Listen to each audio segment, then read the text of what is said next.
Messieurs, fidèles téléspectateurs de Bonjour le Faso, nous sommes ravis d'être avec vous pour ce jeudi.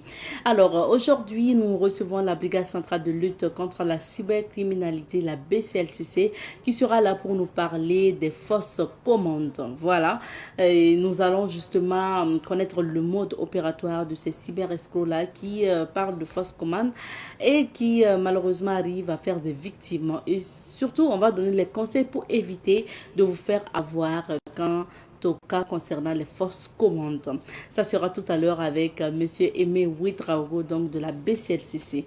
Avant ça, vous aurez la revue de presse. Aujourd'hui, nous serons encore avec Alphonse Ouedraogo qui va partager l'actualité avec nous. Et plus tard, on recevra des invités pour parler de camp vacances, donc tourisme.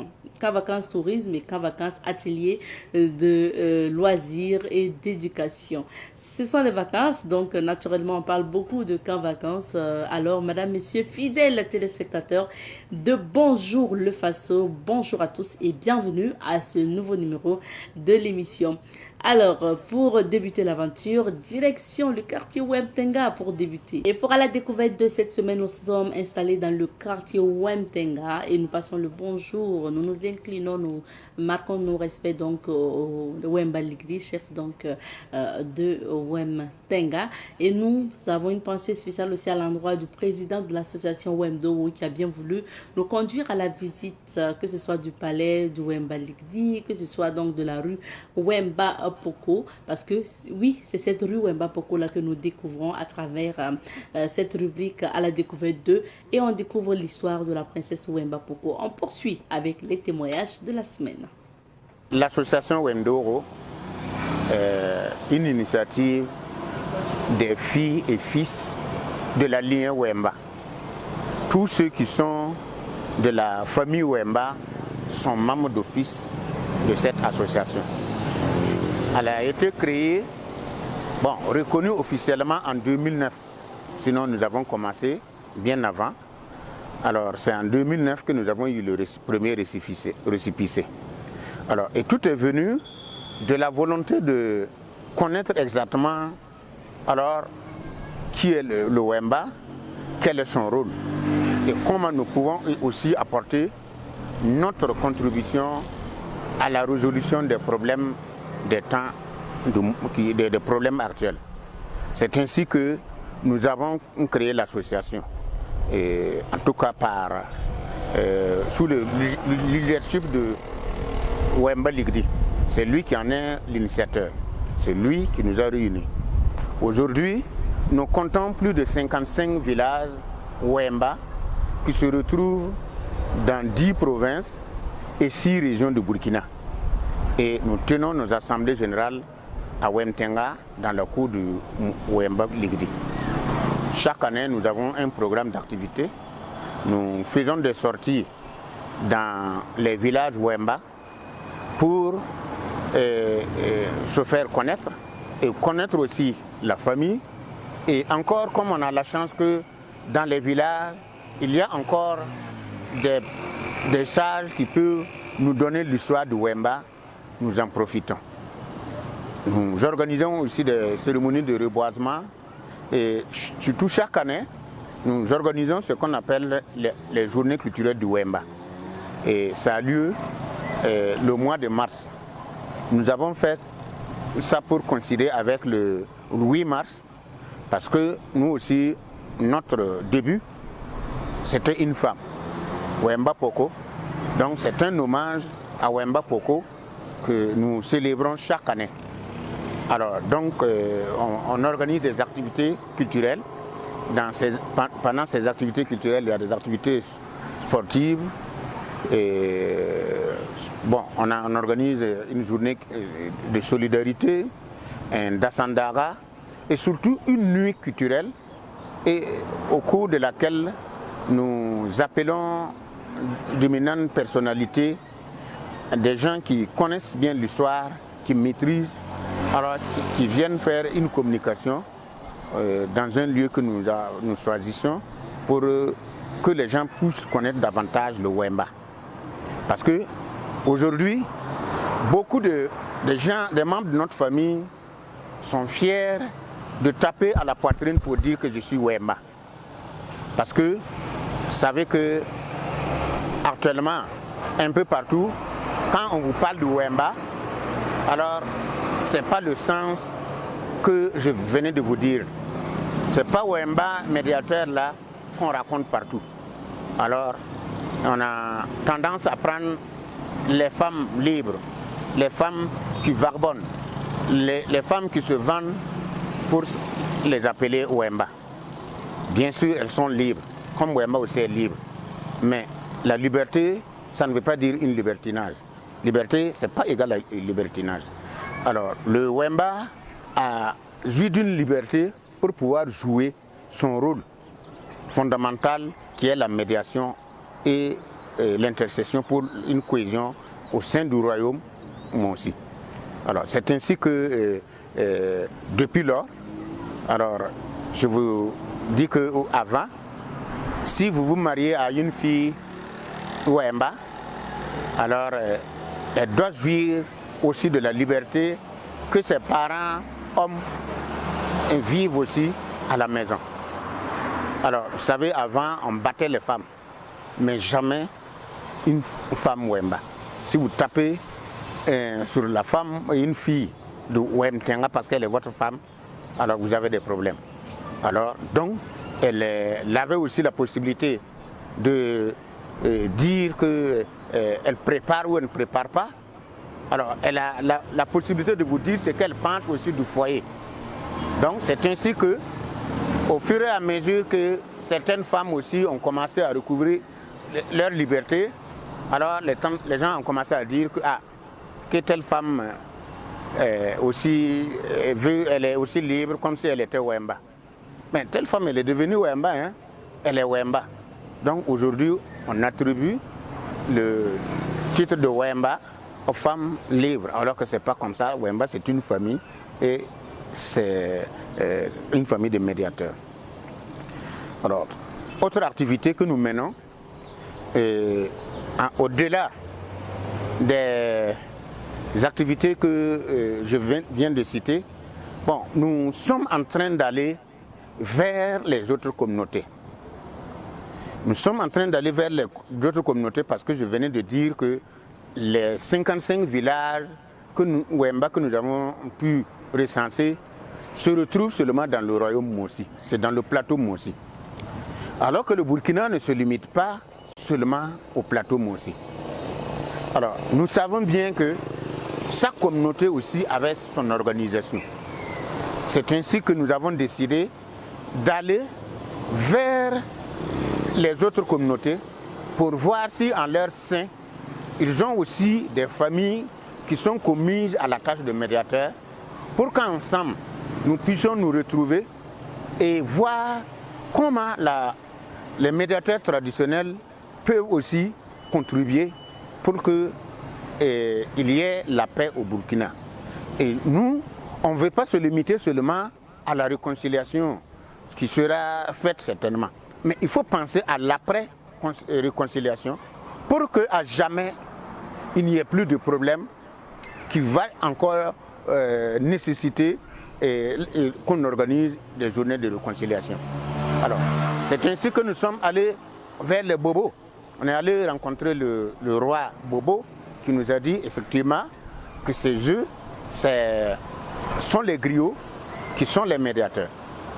Au niveau du Yatenga, alors on a dit oui, là-bas ils ont les Wemba, il y a les Borba, il y a les griots, il y a les Pense et qui font la médiation. Donc nous allons aller vers Dedougou, nous allons aller vers Léo, Po et aller vers Garango, Gawa et tout ça. Nous sommes en train de nous organiser pour aller vers eux, pour leur demander de réveiller leur système de médiation traditionnelle. Parce que nous pensons que c'est le système qui peut être efficace pour qu'il y ait la paix à jamais au Burkina Faso. Quand nous avons rencontré l'émir de Liptako, tout juste après les événements de Yirgou, nous sommes allés le rencontrer, nous avons posé le problème, nous avons souhaité qu'il voit, qu'il dise à sa communauté d'accepter et comprendre que l'histoire des Yurugou, c'est une situation qui est arrivée. Alors, il ne faut pas qu'on se dise que c'est une histoire d'ethnie. Ils ont vécu ensemble durant des centaines d'années sans problème. Et quand une situation arrive, il faut chercher la solution. Il ne faut pas envenimer. Vous écoutez à l'instant le témoignage de M. Henri Sandaogo Kabouré. Donc, il est le président de l'association Wemdogo de Wemtenga. Il nous parlait de la rue Wembapoko de Wembapoko et donc de son histoire. On marque une petite pause, le temps d'installer Alphonse Ouedraogo pour la revue de presse. Nous recevons pour vous aujourd'hui Alphonse Ouedraogo. Bonjour Alphonse. Bonjour Madame Nikema, bonjour à toutes et à tous. Alors, aujourd'hui, on débute par Aujourd'hui au Faso. Tout à fait. Et Aujourd'hui au Faso affiche à sa une ce matin, Conseil des ministres, un nouveau code des douanes adopté. FBF, c'est-à-dire Fédération Burkinabé de football, Sawadogo, Guissou et Pitroapa, candidats, écrit le journal ALT, les représentants des partis politiques connus. Toujours dans ce quotidien, on peut lire refoulement de 173 Burkinabés à Yendéré par la Côte d'Ivoire. Relation AES-CEDEAO, le temps des représailles est-il en cours? S'interroge le journal. Toujours dans ce quotidien, on peut lire Conseil des ministres, Jean-Alexandre Darga, DG de la police nationale. L'ONAB, Mamadou Traoré empoche 118 millions, plus de 118 millions de francs CFA. Le journal Le Quotidien nous parle également ce matin de la présidence de la Fédération burkinabé de football et écrit Oumarou Sawadogo, Ali Guissou et Jonathan Pitroapa ont déposé leur dossier. Aïssata Ilbodo Sissé, à propos du sommet de l'AES au Niger, déclare qu'il fallait cette confédération depuis plusieurs années pour sortir nos trois pays de la domination. Côte d'Ivoire. Tension, Côte d'Ivoire, Burkina Faso, le GPS de Guillaume Soro appelle les deux États au dialogue. Le compte rendu du Conseil des ministres est à lire également dans le journal Le Quotidien à la page 8. Le pays dans sa livraison ce matin nous parle de la lutte contre le blanchiment d'argent et le financement du terrorisme. Et à propos, le journal écrit un avant-projet de loi sur le code des douanes adopté lors du Conseil des ministres d'hier.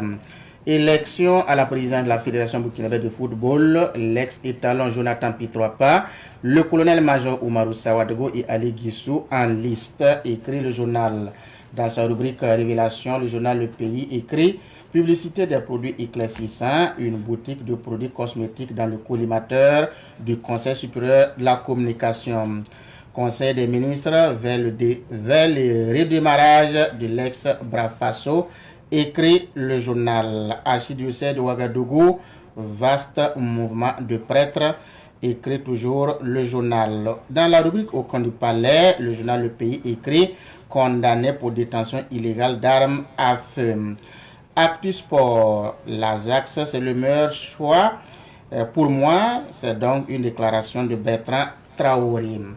Terminons avec le journal L'Observateur Palga qui affiche ce matin transport de passagers à Bobo, les taxis-motos, un mal nécessaire. C'est donc une déclaration de Boukari Kindo, président de l'association des taxis-motos dans cette partie ouest du Burkina. Conseil des ministres, Alexandre Darga, nommé DG de la police nationale. Élection présidence FBF. Pitroapa, Guissou et Sawadogo officialisent leur candidature, nous informe le journal. Manifestation au Kenya, William Ruto toujours sur le grill. L'ONAB, Ouest, plus de 100 millions de francs CFA pour un vénard, écrit le journal. Merci bien Alphonse pour la lecture de ces titres. On revient sur quelques sujets d'actualité. Démarrons par la police nationale qui a un nouveau directeur général. Oui, tout à fait, en la personne donc de Jean-Alexandre Darga. C'est un monsieur très bien connu parce que il a travaillé dans plusieurs services. Je me rappelle bien, il était le commissaire principal au niveau du commissariat central de Ouagadougou. C'est un homme qui aime communiquer beaucoup avec la presse, qui aime vraiment parler de ce que la police fait au quotidien. Après ça, il a été aussi l'adjoint de l'ancien DG de la police nationale, qui est nous. Voilà, donc il a été son adjoint. Et depuis donc ce temps-là, on a constaté qu'il avait donc disparu des radars. Aujourd'hui, il est mis en lumière et il remplace ce poste, monsieur Roger Ouedraogo, le DG, l'ex-DG maintenant, voilà. Roger Ouedraogo aussi, qui a passé quelques temps à la tête donc de la police, la direction de la police nationale. C'est un monsieur aussi qui a auparavant été directeur de l'école nationale de police. Après ça, il a été directeur de cabinet sous la transition en 2015, lorsque Auguste Denis Barry était ministre de l'administration territoriale et de la sécurité. Après, il est revenu, il a donc passé quelques temps à la tête donc, de la police nationale. Donc, c'est Jean-Alexandre Darga aujourd'hui qui remplace M. Roger Ouedraogo à ce poste de directeur général de la police nationale. Ben, qu'est-ce qui peut, en tout cas, susciter ce changement? Difficile de le savoir, mais on pourrait quand même faire le lien avec la situation sécuritaire. Aujourd'hui, la police, à travers donc les Goumi qui sont vraiment positionnés dans des postes avancés par moment, peut-être que c'est pour vraiment donner une nouvelle force à ces Goumi-là, à toutes ces unités de la police, que en tout cas, l'intérêt de procéder à ce changement a donc été exprimé. Donc, Jean-Alexandre Darga arrive donc dans un contexte où la police a beaucoup plus besoin d'assistance, beaucoup plus de regard, en tout cas pour être au parfum, pour être vraiment performant sur le terrain et dans toutes nos contrées. Parce qu'aujourd'hui, l'insécurité est là. Des vols à l'arraché, des braquages dans les villes, dans beaucoup de contrées. Ça montre à quel point il faudrait vraiment travailler à ce niveau. Je disais que c'est un monsieur qui aimait beaucoup communiquer et ses communications étaient effectivement liées à des présumés braqueurs, voleurs, ainsi de suite, qui ont été arrêtés. Il n'hésitait pas vraiment à présenter ce qui a été fait comme travail à la presse. Donc, c'est un homme qui aime vraiment communiquer, qui arrive donc à la tête de la direction générale de la police nationale. Super. On espère en tout cas, comme tu parles de communication, que le courant va bien se passer avec notamment la presse. Le besoin va se présenter voilà, pour des interviews et autres. On passe au deuxième sujet. On parle donc de 173 Burkinabés refoulés à Yendéré, donc par la Côte d'Ivoire. Oui, c'est à l'issue donc du Conseil des ministres dans la communication que cela est ressorti. Il a été dit que 173 Burkinabés ont été donc rapatriés, refoulés, disons. Voilà, ils sont au poste ils sont à Yendéré. Yendéré, c'est juste à la frontière entre la Côte d'Ivoire et le Burkina Faso. Okay. Je crois qu'à l'heure actuelle, Sidoya de ce matin nous parle donc que ces personnes-là ont été donc accueillies au niveau de Niangoloko. Donc ça veut dire qu'ils ont quitté Yendéré, ils sont aujourd'hui à Niangoloko. Et le gouvernement s'y est déjà rendu à travers donc, une délégation pour rencontrer ces personnes. 173, c'est beaucoup. Et surtout quand ce sont majoritairement des femmes, des enfants. L'assistance immédiate est attendue parce qu'il y a des questions d'ordre humanitaire, sanitaire, beaucoup de choses. Il faut donc travailler. Donc je pense que le Conseil des ministres d'hier a donné donc des instructions à ce que ces personnes-là soient donc accueillies et hébergées là où il faut. En tout cas, de façon conjoncturelle, le temps vraiment d'aller à des solutions beaucoup plus structurelles. Donc, ce qu'il faut aussi noter, c'est que l'annonce avait été faite par les autorités ivoiriennes, qui était que les autorités ivoiriennes allaient donc rapatrier ces Burkinabés-là, qui avaient été accueillis au nord de la Côte d'Ivoire et relogés dans des sites de déplacés, construits donc dans la circonstance par donc les autorités ivoiriennes. L'annonce avait été faite que ils allaient procéder donc petit à petit à un rapatriement. Je pense que ça c'est une première vague et certainement une deuxième vague va suivre. Donc, est-ce qu'on peut faire le lien avec peut-être les tensions qui existent entre les deux pays, bon, la Côte d'Ivoire et le Burkina? Pourquoi pas? Je pense que cette tension qui existe y est pour quelque chose et cela pour plusieurs raisons. Dans un premier temps, lorsque l'on a découvert qu'il y avait des Burkinabés qui avaient été donc hébergés dans cette partie de la Côte d'Ivoire, ça a donné des inquiétudes, des interrogations. Les uns et les autres ont commencé à se demander est-ce que effectivement ce sont bel et bien des réfugiés, des déplacés burkinabés qui ont donc été accueillis sur le sol ivoirien. Il y a eu beaucoup d'interrogations. Avec le temps, les autorités ivoiriennes ont continué à communiquer qu'effectivement ce sont des Burkinabés qui ont fui donc l'insécurité et dans la foulée, Alassane Dramane Ouattara a donné donc des instructions pour que on puisse trouver des logements pour ces personnes-là, des maisons qui ont été construites.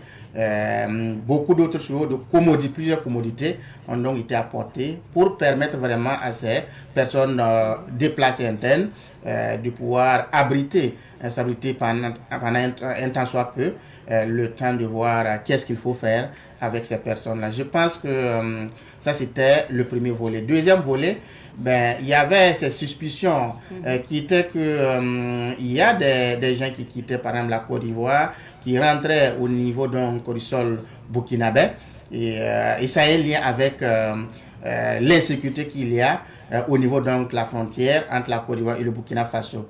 Donc cela a donc renchérit ces suspicions-là. Donc je pense que c'est tous ces éléments avec les sorties qu'on a vues ces derniers temps entre les deux pays, ça fait que il y avait plus, l'atmosphère n'était plus rose et je pense que c'est la conséquence de ce qui est en train de se passer avec ce rapatriement des Burkinabés qui avaient donc trouvé refuge en Côte d'Ivoire après avoir fui l'insécurité. Il faut s'attendre à une deuxième vague qui pourrait donc arriver très bientôt. Donc certainement, comme le gouvernement effectue le déplacement à Niangologo, on espère en tout cas que les mesures seront prises en anticipation surtout. Tout à fait. Si jamais il y a une deuxième vague. Tout à fait. Alors on termine par notamment les élections à la FBF. Oui, la Fédération burkinabé de football. Des élections sont en vue, c'est le 31 août prochain et en conséquence il faut mettre les petits plats dans les grands pour y arriver sereinement et c'est pour cela que la commission électorale a donc reçu les candidatures, enregistré les candidatures hier, c'était le dernier jour d'ailleurs du délai qui avait été donc donné pour candidats, en tout cas tous ceux qui voulaient donc postuler, de pouvoir déposer leur dossier.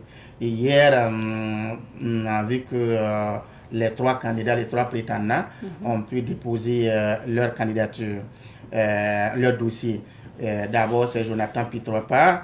Lui, c'était le dernier. D'abord, c'était le colonel-major Oumarou Sawadogo. Qui est arrivé autour de 11h, qui a pu donc déposer son dossier. Après lui, il y a eu Ali Guissou, qui est arrivé aussi, qui a aussi procédé, présenté son dossier et qui a pu déposer. Et Jonathan Pitropa est arrivé en dernière position et lui aussi, il a pu donc déposer son dossier. Et ce qu'il faut s'attendre maintenant, ce à quoi il faut s'attendre, c'est que la commission électorale va procéder à l'examen des dossiers à partir du 24-25. À partir du 24. Et l'examen est fait devant le candidat ou soit le représentant du candidat. Et c'est après donc l'analyse de tout cela que vous connaîtrez. Et le candidat connaîtra le verdict le 25 juillet. Et le 25 juillet, c'est la publication de la liste des candidats qui ont été donc retenus. Et la campagne maintenant s'ouvre à partir donc, je crois, en tout cas, ça finit le 29 juillet, le 29 août. Donc, c'est quelques jours. Voilà, je crois que ça serait être entre le 20 en tout cas, août comme ça. Donc, ça montre à quel point les choses avancent très sereinement. Je pense que cette étape étant donc passée, ce qu'il faut faire, c'est que les candidats doivent se remettre vraiment au travail pour convaincre davantage. Avoir un bon programme. Un bon programme, comme beaucoup l'ont d'ailleurs annoncé, parce que notre football est en crise. Il y a plusieurs niveaux. Aujourd'hui, on a un problème de stade. Ça, c'est un problème qui est là. Heureusement que nous nous acheminons vers donc la fin de ce problème-là. L'autre problème, c'est l'unité qu'il faut donc susciter au niveau du groupe, au niveau des étalons. Et je pense que pour qu'il y ait donc l'unité, si on arrive à trouver la solution au niveau du sommet, l'unité sera donc suscitée au niveau du groupe. Donc, le sommet, c'est où? Il faudrait qu'au niveau de la fédération burkinabé de football, on arrive vraiment à trouver le consensus, la personne qui va incarner l'unité, la personne qui va convaincre, qui va avoir un bon programme. Je pense qu'avec ça, nous pouvons nous en sortir. Sinon, si ces élections vont encore diviser davantage, je pense qu'il ne sert à rien d'aller à une élection où après cette élection-là, nous allons encore vivre une crise. Je parle en me rappelant la dernière déclaration du chef de l'État lorsqu'il a eu un match avec les quelques étalons. Il a tenu un discours, le capitaine Ibrahim Traoré a été clair. Vous êtes des ambassadeurs, surtout les anciennes gloires, vous êtes des ambassadeurs, les étalons, vous devez travailler, vous devez susciter l'unité, vous devez vous mettre ensemble. Et c'est ensemble que vous pouvez porter le drapeau de Burkina Faso, au Burkina à l'extérieur. Donc je pense qu'il a même promis ce qui peut être fait à son niveau, il le fera. Mais ce qui revient aussi à ces étalons-là, il faudrait que chacun essaie de faire violence, soit pour que nous puissions faire avancer notre football. Donc je pense qu'à travers ces élections-là, il faudrait vraiment que l'on se dise la vérité, qu'on puisse trouver la personne qui va incarner l'unité, qu'après ces élections, nous ayons un seul regard. Le football burkinabé doit avancer et il doit avancer avec tout le monde. On espère surtout que ça va apporter des changements positifs également au sein donc tout à fait. Que ce soit de l'équipe nationale, voilà, pour que les étalons aillent encore plus loin. Merci beaucoup à Merci bien, Madame Nekema. À présent, nous allons tourner dans quelques villes d'affaires pour découvrir les couleurs du temps et c'est dans la météo. Ensemble, nous parlons donc de Bukota Tourisme et Voyage. Alors, on va parler de cette colonie-là qui vise à amener les jeunes à visiter le Togo et le Ghana. On en parle sur ce plateau avec Doris Zari. Elle est communicatrice à Bukota Tourisme. Bonjour. Oui, bonjour madame. Bienvenue sur notre plateau. Merci. Merci à vous d'être là. Alors, on parle de Bukota Tourisme. Commencez par nous présenter votre structure.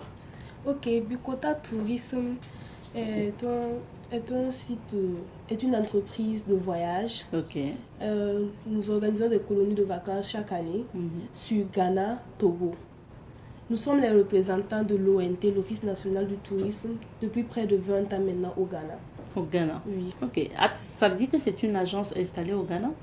Oui, oui, au oui. Ghana et au Burkina? Au Ghana et au Burkina. Ok. Oui. Et vous avez dit que vous organisez des colonies de vacances depuis bien longtemps. Oui. Est-ce que pour chaque année, c'est toujours les mêmes pays que vous visitez? Bon, oui, pour le moment, oui. Pour le moment, oui. Le Togo? Le Ghana et le Togo. Le Ghana et le Togo. Oui. Alors, est-ce que Bukota aussi a d'autres activités? Organise d'autres choses en plus Oui, Bukota organise bien d'autres choses. Ils sont dans la Sonaposte des enfants. Pratiquement, ils organisent aussi plusieurs loisirs avec eux. Ok. Voilà. Alors, parlons de justement ce camp vacances ou sinon cette colonie. C'est une sortie que pour cette année, en fait. Qu'est-ce qui est prévu par Bukota Tourisme? Ok. Bukota organise cette sortie pour les enfants de 9 à 13 ans qui va se préparer le 25, du 25 G au 3 août. Et cette somme, c'est de 198 300 francs pour chaque enfant, par enfant. Oui, par enfant. Et il y a aussi la session pour les adolescents, c'est-à-dire de 14 ans à 18 ans. Et cette session-là, c'est du 5 août au 15 août. Et là, pour participation, c'est 224 800 francs. Ok. Alors, quand on parle, justement, vous avez déjà donné les conditions, mais pour cette colonie de vacances-là, quels sont les sites que les enfants vont découvrir? Ok, il y a l'ambassade du Burkina, il y a le tour de ville d'Accra, il y a Mozale Kwame Nkrumah, il y a le marché Makola Market, il y a le château esclave de Cap-Ouest. Ça, c'est au Ghana? Oui. Ok. Il y a l'Independence Square, il y a la plage Labadi Beach, l'université du Ghana, le jardin botanique d'Abouri, le jardin botanique de Legon, le port de Tema, le Kotoka Airport, Accra Mall, West Hill Mall, hôpitaux de référence, Kantaka Automobile et bien d'autres. Ce sont des structures et des sites touristiques que les enfants vont visiter. Oui, exactement. Au Ghana. Oui. Et au Togo. Il y a d'autres sites aussi au Togo. Oui.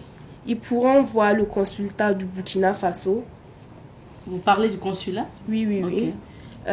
Le tour de ville de Lomé, la colombe de la paix, le marché central et bien d'autres. Ça, c'est pour les visites. Mais quand on parle de colonie, est-ce qu'il y a d'autres activités aussi que vous avez prévues pour les enfants?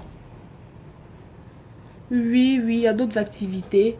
Ils vont s'exercer, se divertir et en même temps apprendre beaucoup de choses. Voilà. Il y aura des dirigeants qui seront là pour leur conter les histoires de ces différents sites que je viens de citer. Ok. Voilà. Donc, il y aura ces visites guidées et suivies d'explications en quelque sorte. Oui, c'est ça. Maintenant, pour revenir notamment aux conditions même, qu'est-ce que vous pouvez dire pour rassurer les parents là? Parce que c'est pas souvent facile de laisser son enfant partir comme ça parce qu'on ne suit pas.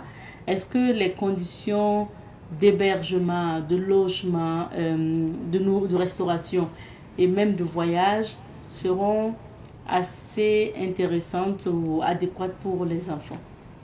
Oui, effectivement. Tout est pris en charge, c'est-à-dire le logement, les visites, la nourriture et bien d'autres. Vraiment, Bukota est là pour prendre soin de ces enfants-là. Voilà. Sur toutes les lignes, ils auront vraiment une certaine sûreté en nous confiant leurs enfants. Ça veut dire que est-ce que vous avez peut-être prévu de voyager avec un agent de santé ou des agents de santé? Parce que des cas aussi de maladies peuvent survenir. Est-ce qu'il y a quand même ces précautions-là et la sécurité également des enfants?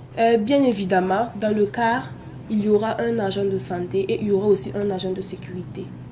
Voilà, qui va nous accompagner tout au long du voyage et même pendant les visites. Ok. Voilà. Donc, on rappelle que pour cette colonie de vacances-là, pour les enfants, ça débute à partir de 9 ans, vous avez dit? Oui. De 9 à combien? De 9 à 14. À 13, pardon. À 13. Oui, de 9 Et à 13. est-ce qu'on a toujours la possibilité d'inscrire nos enfants de 9 à 13 ans? Oui, vous avez toujours cette possibilité-là. En appelant sur notre numéro directement pour plus d'informations. D'accord. Donc, ça veut dire que les inscriptions sont toujours Oui, elles ouvertes. se poursuivent, oui. Maintenant, je vois qu'il y a 2 dates. Ça veut dire que la colonie des enfants de 9 à 13 ans se termine et ensuite vous enchaînez avec les enfants de 14 à 18 ans ou comment ça se passe? Oui. Les enfants de 9 à 13 ans eux, ils rentrent le 3 août. Et les adolescents de 14 à 18 ans, eux, ils bougent pour le 5 août. Ok. Oui. D'accord. Donc, on va nous dire maintenant comment justement on s'inscrit, comment on vous contacte et comment on s'inscrit si on désire inscrire nos enfants. Ok, vous pouvez appeler sur notre numéro fixe Allez-y. qui est le 25 41 06 05 ou sur WhatsApp le 74 60 14 80. Pour les inscriptions. Oui. On a jusqu'à quand pour s'inscrire ou... Parce que les enfants de 9 à 13 ans partent le 25 juillet. Est-ce que les inscriptions s'arrêtent vous avez une date limite pour les inscriptions ou... Bon, jusqu'au 24, nous pouvons toujours prendre des inscrits. Ok. Voilà. Parce que nous prévoyons, en fonction, nous organisons la sortie et nous prévoyons aussi pour les retardataires. Ok. Voilà. Super, merci beaucoup donc d'être passé sur ce plateau. Quel serait votre mot de fin et votre invite à l'endroit des parents? Merci déjà de nous avoir invités sur ce plateau. Nous aimerons dire aux parents que leurs enfants seront dans de très bonnes mains, qu'ils viennent et qu'ils nous fassent confiance. On les attend. Merci bien. D'accord, je rappelle que nous étions avec Doris Zaré, communicatrice à Bukota Tourisme, qui organise une colonie de vacances. Cette colonie, c'est une sortie en fait, visite touristique et également éducation, une sortie sur le Togo et le Ghana. Et vous avez la possibilité d'inscrire vos enfants de 9 à 13 ans. Donc pour cette sortie-là, c'est à partir du 25 juillet. Et vous avez la possibilité aussi d'inscrire vos enfants de 14 à 18 ans. Voilà, pour le mois d'août. Merci beaucoup de votre attention. On s'arrête ici et on raccompagne notre invité. Et pour la suite de cette émission, nous allons à présent donc continuer en cas vacances toujours. Nous recevons sur ce plateau Junior Patrick Konombo, promoteur du camp vacances, éducation et loisirs dénommé Kavael. Bonjour. Oui, bonjour madame. Bienvenue. Merci bien. Alors, vous êtes là avec une participante à ce camp vacances. Il s'agit de Aurélia Gamou. Elle est participante justement donc, à ce camp vacances dénommé Kavael. Bonjour Aurélia. Bonjour. Bienvenue. Alors, merci donc à tous les deux d'être sur ce plateau. On parle de votre camp vacances. Vous êtes le promoteur de ce camp vacances du côté de Samba, Kavael. Pourquoi vous avez lancé ce camp vacances? Disons que d'abord c'est une passion pour les arts en fait. Voilà, et le camp nous l'avons dénommé éducation et loisirs. C'est en fait promouvoir l'art de façon générale et aussi comme on se situe dans un contexte où nous sommes pendant les vacances, nous avons essayé d'assimiler ça au jeu en fait, donc l'éducation et les loisirs. Et c'est le rendez-vous de l'art en fait et du divertissement. Voilà, donc dans ce camp, les enfants ont l'opportunité de se familiariser à certains arts comme l'art oratoire, l'art plastique, le maquillage artistique, le jeu d'acteur et le dessin en fait. Et en plus de ça aussi, il y a un programme qui est justement réservé au divertissement en fait. Donc voilà. Alors, on sait que votre camp vacances a déjà débuté. On va voir les images justement d'ici là pour voir ce que vous avez déjà fait. Je donne la parole à Aurélia. Aurélia, est-ce que c'est la première fois que vous participez à ce camp vacances? Non, c'est ma deuxième fois de participer. C'est la deuxième fois. Et c'est dans quelle discipline ou bien vous êtes sur plusieurs fronts? Je suis sur plusieurs fronts. On va vous demander de parler un peu plus fort. Vous vous intéressez plus à quoi dans ce camp vacances? À la danse. À la danse, ok. Mais vous faites les autres arts? Oui. Ok. Alors, Monsieur Konombo, comment vous organisez ce camp vacances? Ça a débuté il y a 2 jours, ça finira demain, je crois, ou c'est samedi? C'est samedi. Samedi, voilà, donc exactement, nous avons commencé le lundi 15 et on va finir le samedi 20 juillet en fait. Durant quand même une semaine pratiquement. Presque une semaine, voilà, que nous nous entretenons avec les campeurs. Mais ça prend fin le samedi, c'est vrai. Mais une semaine après, c'est-à-dire le 27 juillet, il y a un after Cavaillel, qui est une soirée réservée aux campeurs et à certains artistes slameurs. Et ici, c'est pour permettre aux campeurs de mettre en pratique ce qu'ils ont pu apprendre durant les 6 jours, en fait. Maintenant, durant les jours passés, qu'est-ce que vous avez déjà pu apprendre depuis lundi? Depuis lundi, participants. nous avons commencé avec, je pense que c'est le mannequinat. Une formation en mannequinat. Il y a des mannequins qui sont passés, ils ont essayé d'expliquer ce que c'est que le mannequinat aux enfants et également ils se sont essayés au défilé. Après le mannequinat, dans la soirée, ils ont eu la danse. Le mardi, quand nous sommes venus, nous avons fait le maquillage artistique. Okay. Voilà, les enfants se sont essayés au maquillage. Ils ont essayé de faire des dessins sur leurs camarades. Voilà, et puis ça en est suivi avant 12 heures une formation en écriture de slam poésie en fait. Voilà, et chaque soir également c'est la danse. Hier c'était le 3e jour, c'était le mercredi et les campeurs ont eu à prendre un cours, je pense que c'est en art plastique. Voilà, où ils ont eu à faire de la peinture et du dessin en fait. D'accord. Voilà. Aujourd'hui, le programme c'est quoi? Aujourd'hui, dans la matinée, je pense que c'est la deuxième partie de la formation en écriture de slam, poésie en fait. Voilà. Et dans la soirée, les campeurs vont également continuer avec la danse. Avec la danse. Est-ce que vous, personnellement, vous pratiquez quel art? Bon, moi, de nature, je suis un artiste slammer en fait. Okay. Voilà, donc je donne la formation en art oratoire et je fais partie également des formateurs en slam poésie en fait. Ok, super. Voilà. Alors, Aurélia, est-ce que durant ces 3 jours, quand même, quand vous avez débuté, vous avez pu apprendre quelque chose de nouveau? Oui, j'ai pu apprendre beaucoup de choses. Beaucoup de choses comme quoi? Le mannequinat. Ok. La danse. Vous pouvez mieux marcher actuellement. Est-ce que c'est intéressant ce camp vacances? Oui, c'est très intéressant. Très intéressant. Les parents aussi n'ont pas trouvé de problème à vous laisser participer? Non, aucun problème. Aucun problème. D'accord. Donc, Konombo, pour la suite, c'est quoi le programme jusqu'à samedi? D'accord, donc nous avons encore, je dirais, 2 jours à passer ensemble. Voilà, demain, nous aurons une formation en art oratoire qui sera, puisque j'ai oublié de souligner que le camp vacances c'est en 2 tranches. Okay. Il y a les enfants de 5 à 14 ans et les adolescents de 15 à 20 ans.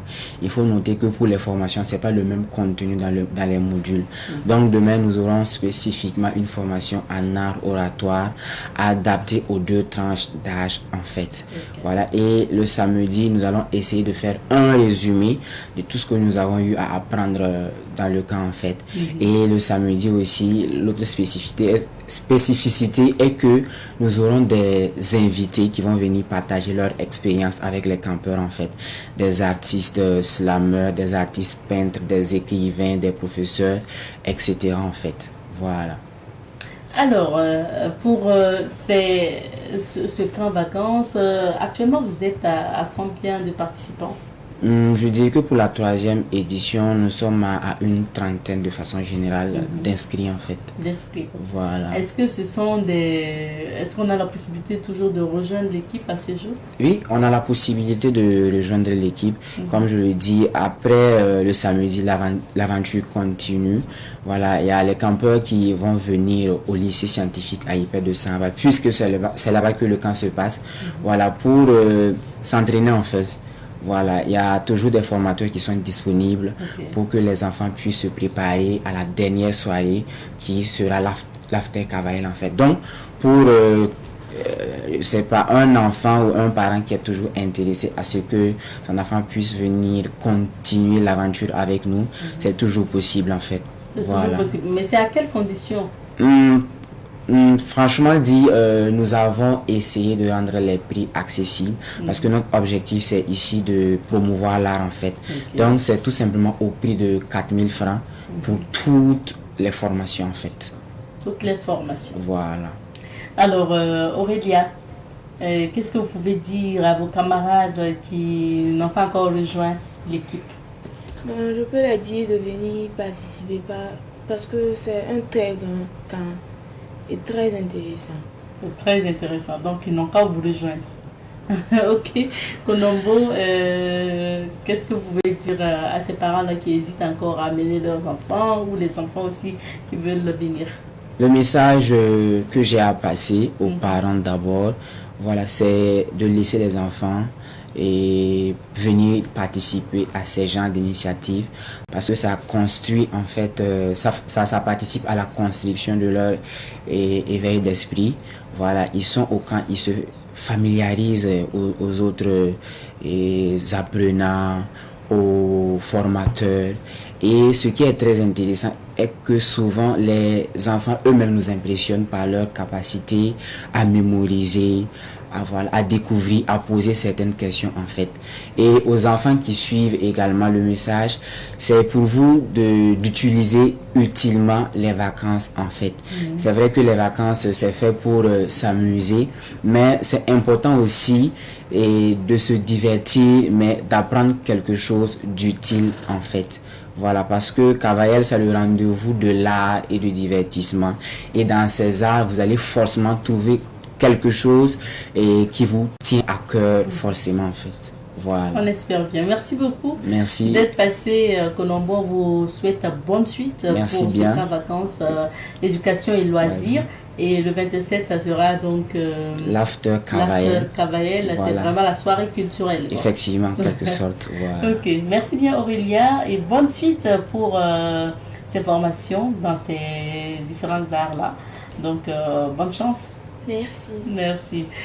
Alors, on marque une petite pause. Juste après, on retrouve d'autres invités. Et pour ce jeudi, nous sommes avec la Brigade centrale de lutte contre la cybercriminalité, la BCLCC, représentée sur ce plateau par Monsieur Gezrima Aimé Ouidrago de la BCLCC. Je rappelle qu'il est du service de communication. Bonjour Monsieur Ouidrago. Bonjour Madame Lutiema, bonjour aux téléspectateurs de l'émission Bonjour le Faso et merci pour votre constante fidélité à la rubrique de la BCLCC. Merci. Et merci de me recevoir sur votre plateau. Merci de passer. Alors, aujourd'hui, on s'intéresse aux arnaques liées aux fausses commandes. Il s'agit de quelles fausses commandes déjà? Merci Madame Lutiema. Il faut noter que c'est une fausse commande qui vise principalement les tenanciers, les responsables des quincailleries de la place. Il faut noter tout simplement que c'est une commande montée de toutes pièces par les cyber-escrocs, par les escrocs pour soutirer de l'argent aux responsables et aux tenanciers des quincailleries de la place. Ok. Donc, ça vise notamment ces boutiques ou ces responsables de quincaillerie. Maintenant, comment ils procèdent à ces cyberescrocs? Alors, en ce qui concerne le mode opératoire, premièrement, ils essaient de collecter un certain nombre d'informations sur les responsables, les tenanciers des quincailleries. Et par la suite, ils passent maintenant à l'action, c'est-à-dire ils vont dérouler maintenant le mode opératoire en question, qu'il s'agit en tout cas de rentrer en contact avec les responsables, les tenanciers des quincailleries.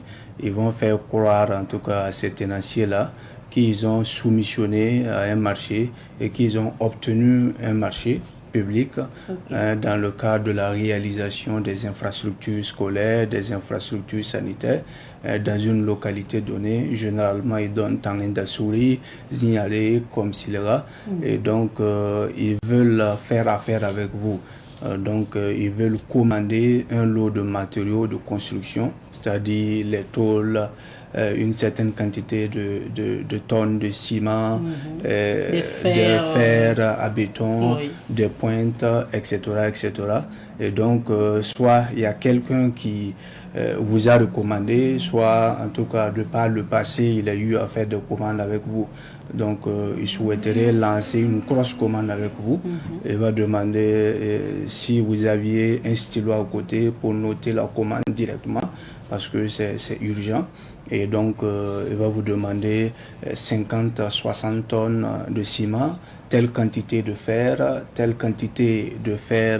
à béton, telle quantité de carreaux, etc., etc.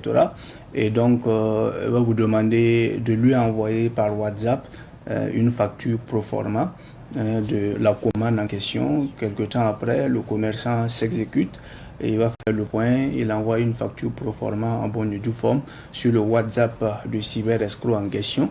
Et donc, le cyber-escroc rentre en contact avec lui encore pour lui notifier qu'il a reçu en tout cas la facture pro forma et qu'il compterait en tout cas payer une fois à la livraison.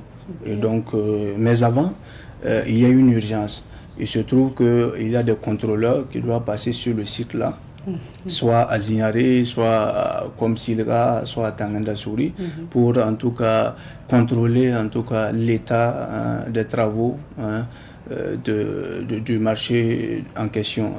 Et donc ils ont besoin en tout cas tout de suite et maintenant, c'est-à-dire que quelques tonnes de ciment pour faire bonne impression lors du contrôle.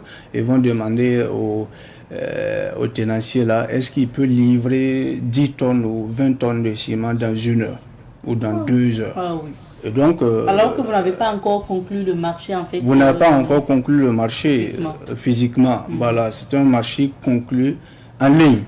Pas physiquement, au téléphone, voilà. Et donc, le commerçant va dire, bon, ça serait difficile parce que non seulement il faut trouver le camion, il faut charger, et maintenant, il faut effectuer le déplacement. Donc, en 1 heure, 2 heures, c'est pas possible. Donc, il va vous dire, bon, il est en communication avec les contrôleurs en question.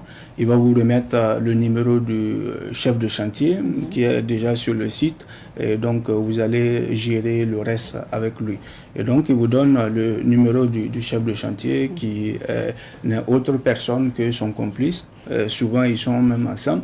Voilà. Et donc, le chef de chantier rentre en contact maintenant avec le tenancier pour dire tout simplement que bon, le patron, c'est-à-dire l'entrepreneur en question, lui a fait savoir qu'il y a un contrat entre eux.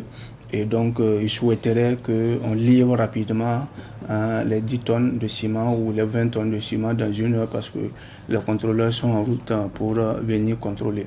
Et donc, le commerçant dira tout simplement qu'il ne peut pas livrer dans 1 heure. Donc, maintenant, le complice en question, le chef de chantier va dire maintenant au tenancier de Quincaillerie là, étant donné qu'il a déjà le marché, ce qu'ils vont faire, il n'a qu'à l'envoyer par exemple le montant des 10 tonnes de ciment pour que lui puisse payer le ciment sur place et maintenant il va comptabiliser ça dans la facture pro forma, étant donné que c'est déjà pris en compte. Et donc quand il va arriver sur le site, on va lui remettre son chèque en même temps. Et donc, le commerçant ayant déjà fait la facture pro forma, il voit que bon, c'est une bonne affaire parce que rapidement, il peut se faire une certaine bénéfice. Donc, il va envoyer l'argent, on va lui remettre un numéro de téléphone, un numéro de dépôt d'argent sur lequel il va effectuer le dépôt d'argent, soit les 10 tonnes. Le montant de 10 tonnes de ciment, soit 20 tonnes de ciment. Il y a des cas où, après avoir fait le dépôt, le commerçant en question, le responsable de Quincaillerie, fait livrer, en tout cas, la commande, toute la commande. Et c'est sur place qu'il constate qu'en réalité, il n'y a pas de chantier sur le site. Et donc, ils sont même introuvables. Ils essaient maintenant de rentrer en contact avec eux et le numéro ne passe plus. Et le numéro de l'entrepreneur en question et le numéro du chef de contrôleur, le chef de chantier, leur numéro ne passe pas tout simplement. Pour dire que en réalité, il n'a jamais été question de commande. C'est un scénario qui est monté de toutes pièces pour tout simplement soutirer de l'argent aux responsables, aux tenanciers, en tout cas des quincailleries. Et ça prend en compte d'autres types de commerce, c'est-à-dire ceux qui font le commerce général. Voilà, donc c'est pourquoi on a décidé d'enrôler cette thématique aujourd'hui pour en tout cas sensibiliser les tenanciers, les responsables des quincailleries à vraiment demeurer vigilants face à ces commandes en ligne tout simplement. D'accord. Donc, ça veut dire le cas extrême, on vous fait même déplacer, faire les dépenses, charger et tout, vous déplacer sur les lieux et après vous vous rendez compte que ça n'existe pas. Mais ils auraient quand même gardé l'argent, par exemple, de 10 ou 20 tonnes qu'ils vous ont demandé d'envoyer. Oui, puisque c'est déjà envoyé, ils ont déjà reçu, ils ont même procédé au retrait, en tout cas, de cette somme ou du montant en question. Et ce qui va faire mal aux commerçants, c'est que non seulement on lui a soutiré 1 million, 2 millions de francs CFA, et on lui a amené à faire d'autres dépenses, telles que le chargement en fait de la commande, parce que non seulement il faut louer un véhicule, il faut charger, et encore il y a les frais de transport, c'est-à-dire le carburant, et il se rend compte que bon, il a été tout simplement berné par des escrocs, par des personnes mal intentionnées tout simplement. Maintenant, pour rester sur ces fausses commandes-là, donc est-ce que ces cyber-escrocs-là, à un moment donné, comment on se rend compte aussi qu'on est en train de se faire avoir? C'est simple, hein. Moi je pense que lorsqu'on les accoste comme ça en ligne ou sur WhatsApp, on les met une certaine pression. Comment se fait-il qu'on lance une commande et dans 1 heure on veut une livraison de telle commande? Et du coup, en fait, les tenanciers des quincailleries, les responsables des quincailleries, en tout cas, voyant l'argent en jeu, les 30-40 millions de francs CFA, ils perdent généralement le contrôle, ils oublient en tout cas les règles élémentaires en matière d'exécution de ce type de marché-là. Et donc, d'abord, il y a la pression, d'abord, il y a l'argent qui demande. C'est-à-dire que pour payer le ciment ou encore les autres matériaux de construction sur place, comment se fait-il qu'ils ne peuvent pas attendre que le commerçant livre et ils veulent tout de suite et maintenant pour faire bonne impression, comme si réellement il y avait un contrôle en cours. Bon, donc, faut faire attention tout simplement.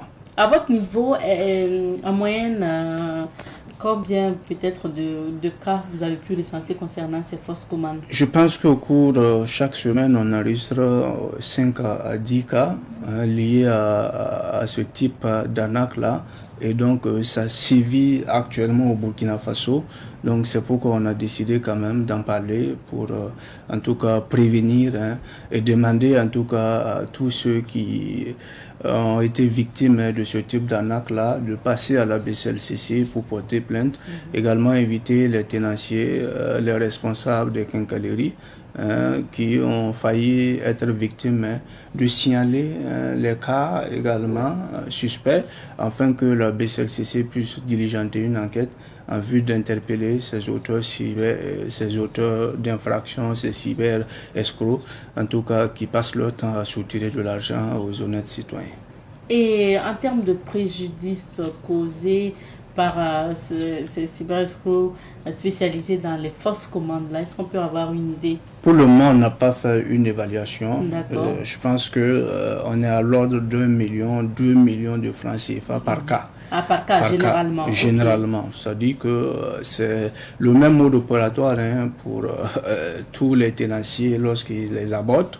Voilà, c'est 10 tonnes, c'est 20 tonnes, c'est 30 tonnes. Ça s'élève à 1 million. Voilà, donc si vous faites 120 000 francs par tonne, 10 tonnes déjà, vous êtes à 1 200 000. Alors, si vous multipliez par 2, vous êtes à 2 400 000 pour les 2 tonnes, ainsi de suite. Donc, pour le moment, on n'a pas fait une évaluation pour situer clairement le préjudice causé. Mais donc, il faut noter tout simplement que lorsqu'il veut vous soutirer de l'argent, c'est environ 1 200 000 et quelques. D'accord, comme il prétexte que c'est pour juste présenter, faire bonne impression et tout. Wow.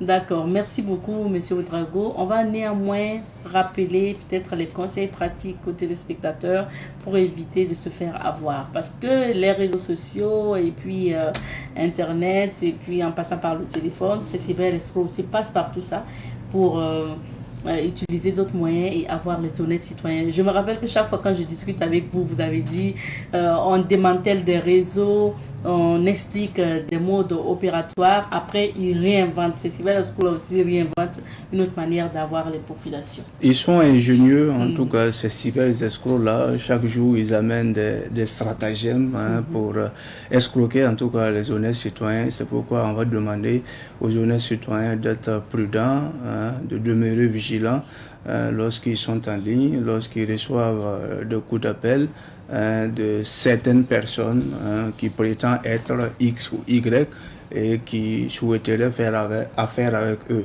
On va leur demander tout simplement de chaque fois demander un contact physique et puis vraiment clôturer en tout cas les contrats sur, on va dire comme ça, physiquement, que de clôturer les contrats en ligne, parce que généralement tout se passe en ligne et vous vous rendez compte que vous êtes escroqué au moment où en tout cas vous aviez déjà envoyé les sous, que vous appelez la compagnie de téléphonie mobile qui dit tout simplement que l'argent était déjà retiré, tout simplement. Vraiment, on va les inviter à beaucoup de prudence lorsque vous êtes sur les réseaux sociaux et lorsque vous êtes accosté, en tout cas, par des individus, soi-disant qui sont des entrepreneurs et souhaiteraient vous passer une grosse commande de matériaux de construction surtout.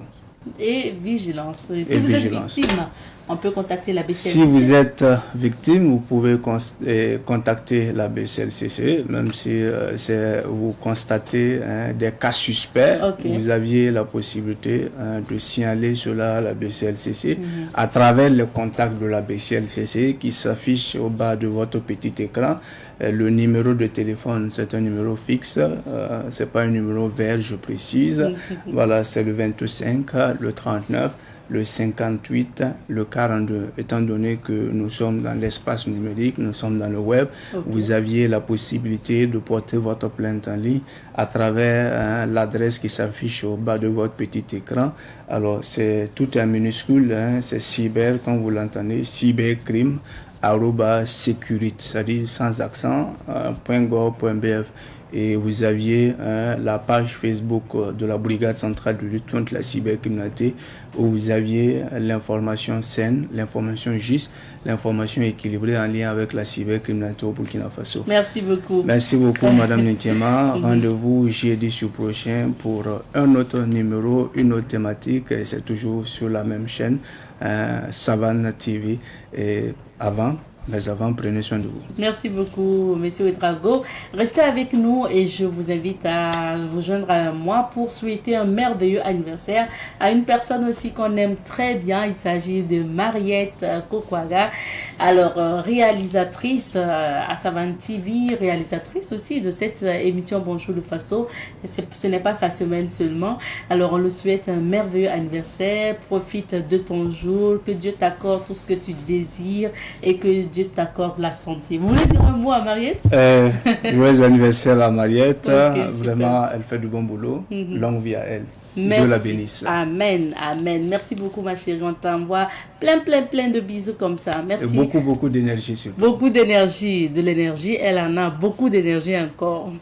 Merci beaucoup. Et on se dit à demain. Tschüss.